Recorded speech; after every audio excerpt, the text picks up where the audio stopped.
കല്ലും മണലും ആണികളുമൊക്കെ വായിൽ കുത്തി നിറച്ച നിരവധി മയ്യത്തുകൾ ഞാൻ കണ്ടു. അതിൽ ചിലതിൻ്റെയെല്ലാം കണ്ണുകൾ മൂടിക്കെട്ടിയിരുന്നു. മറ്റു ചിലതിൽ കൈകളിൽ വിലങ്ങുവെച്ചിരുന്നു. കൂടാതെ നഖങ്ങൾ പിഴുതെടുത്തതും വിരലുകൾ മുറിച്ചു മാറ്റിയതും കൈകാലുകൾ നഷ്ടപ്പെട്ടതുമായ മൃതദേഹങ്ങളും അക്കൂട്ടത്തിലുണ്ടായിരുന്നു. എന്നാൽ അതിലൊന്നും എന്റെ പ്രിയതമനോ കൂടപ്പിറപ്പോ ഉണ്ടായിരുന്നില്ല. എങ്കിലും കഴിഞ്ഞ 2 വർഷമായി ഞാൻ ഗസയിലെ എല്ലാ മൃതദേഹങ്ങൾക്കിടയിലും അവരെ തിരയുന്നുണ്ട്. അവസാനമായി അവർക്ക് മാന്യമായ ഒരു ഖബറടക്കം നൽകി യാത്രയാക്കണമെന്നതാണ് ഞങ്ങളുടെ ആഗ്രഹം. ഇസ്ര അൽ അരീർ എന്ന ഫലസ്തീൻ യുവതിയുടെ വാക്കുകളാണിത്. മാധ്യമപ്രവർത്തക കൂടിയാണ് ഇസ്ര. 2023 ഒക്ടോബർ 6 വെള്ളിയാഴ്ചയാണ് ഇസ്ര തന്റെ ഭർത്താവ് യാസർ അൽ തവീലിനെ അവസാനമായി കണ്ടത്. സുഹൃത്തുക്കളെ കാണാനായി വീട്ടിൽ നിന്നിറങ്ങിയ യാസർ ആ രാത്രി തിരികെ വന്നില്ല. പിന്നീട് ഇതുവരെയും അദ്ദേഹം വീട്ടിലെത്തിയിട്ടില്ല. ഇനി വരുമെന്നൊരു പ്രതീക്ഷയും ഇസ്രയ്ക്കില്ല. ഒക്ടോബർ 6 രാത്രി ഉറങ്ങാൻ നേരത്ത് ഇസ്ര യാസറിനെ വിളിച്ചിട്ടുണ്ട്. മകൾക്ക് പനിയാണെന്നും ആശുപത്രിയിൽ പോകണമെന്നും ഇസ്ര ഓർമ്മിപ്പിച്ചതാണ്. പുലർച്ചെ എത്താമെന്നും എന്നിട്ട് പോകാമെന്നും യാസർ ഉറപ്പ് നൽകി. ആ ഉറപ്പ് വിശ്വസിച്ചാണ് അന്ന് രാത്രി ഇസ്ര മകൾക്കൊപ്പം കിടന്നുറങ്ങിയത്. എന്നാൽ അടുത്ത ദിവസം ബോംബുകളുടെയും മിസൈലുകളുടെയും ശബ്ദം കേട്ടാണ് അവൾ ഉണർന്നത്. എന്താണ് സംഭവിക്കുന്നത് എന്ന് മനസ്സിലാക്കാൻ സമയമെടുത്തു. ഇന്റർനെറ്റ് സൗകര്യമുള്ള അയൽക്കാരന്റെ അപ്പാർട്ട്മെന്റിൽ പോയപ്പോഴാണ് യുദ്ധം തുടങ്ങിയ വാർത്തകൾ ഇസ്ര അറിയുന്നത്. ഉടൻ തന്നെ ഭർത്താവിനെ വിളിക്കാൻ ശ്രമിച്ചുവെങ്കിലും ഫോണിൽ ലഭിച്ചില്ല. മണിക്കൂറുകൾക്ക് ശേഷം യാസറിന്റെ ഒരു സുഹൃത്തിനെ ലൈനിൽ കിട്ടി. അവരിൽ നിന്നാണ് യാസറിനെ കുറിച്ചുള്ള അവസാന വിവരങ്ങൾ ഇസ്ര അറിഞ്ഞത്. തെക്കൻ ഇസ്രായേലിൽ ഹമാസ് പ്രത്യാക്രമണം നടത്തിയെന്ന വാർത്തയറിഞ്ഞ് യാസറും സുഹൃത്തുക്കളും അതിർത്തി പ്രദേശങ്ങളിലേക്ക് പോയെന്നും അവിടെ വെച്ച് സംഘർഷം രൂക്ഷമാകുന്നതിനിടെ അവർ വേർപിരിഞ്ഞെന്നുമാണ് ആ സുഹൃത്ത് പറഞ്ഞത്.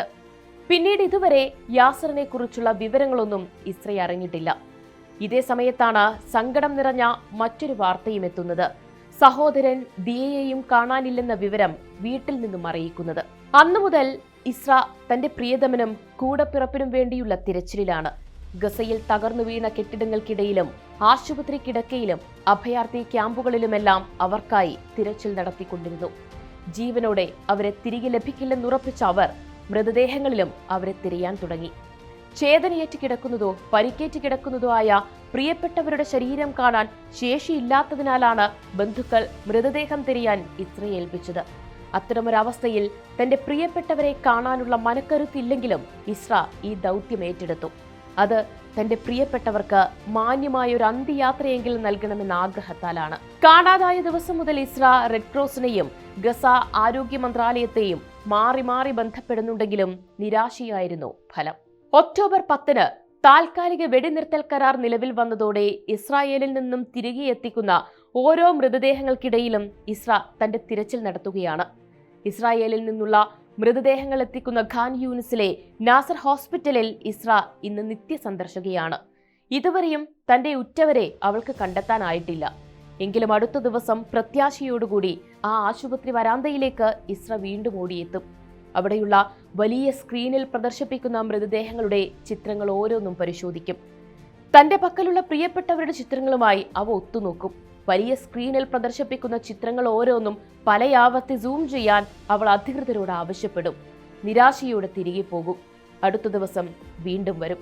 തിരിച്ചറിയാനാകാത്ത വിധം അഴുകിയ മൃതദേഹങ്ങളാണെങ്കിലും അതിൽ തന്റെ പ്രിയപ്പെട്ടവരുണ്ടെങ്കിൽ അവൾക്ക് തിരിച്ചറിയാൻ പ്രയാസമുണ്ടാകില്ല. കാരണം അവൾ തിരയുന്ന 2 പേരുടെയും അടയാളങ്ങൾ ഒരുപോലെ അറിയുന്ന കുടുംബത്തിലെ ഒരേയൊരാൾ അവളാണ്. അസാമാന്യമായ നിശ്ചയദാർഢ്യത്തോടെയാണ് കഴിഞ്ഞ കുറേ ദിവസങ്ങളായി ഇസ്ര ഈ പ്രക്രിയ തുടർന്നുകൊണ്ടിരിക്കുന്നത്.